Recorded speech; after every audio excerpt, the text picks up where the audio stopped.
baigi jūtams. Protams, ka par niansēm runājot, nu katram ražotājam tā ir jāstāsta arī, nu tavā pieredzē, kā ir ar griešanas ātrumu. Var redzēt uz kādiem lapu dzīvžogiem, cik smuki ir nogriezts? Baigi jūt uz egļu dzīvžogu. Uz egļu? Jā, es vismaz pamanu baigi uz egļu dzīvžogu, Okay. kad ir tie apgriezieni lēnāki un Jā. tur jūt. Tā, ziniet, ja regulāri griež, tad mēs jau griežam viengadīgo dzinumu, tad tur... Tā nekas daudz tur nav, jā. Tieši tā. Tas viss ir regularitātē. Nedrīkst aizmirst. Ja sāk griezt, tad jāgriež. Jā.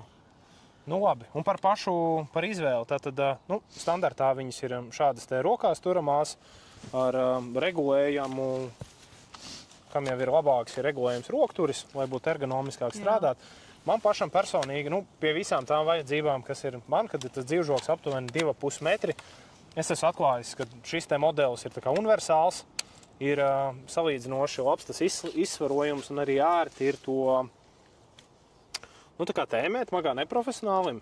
Nu, kad es spēju tur apskatīties. Arī man patīk no malas bišķi palūrēt un paskatīties. Es paskatos un es varu apmēram kaut ko tur mēģināt. Tāpēc šīs nav teleskopiskas, viņas ir fiksētas, bet ar maināmu galvas leņķi. Jā,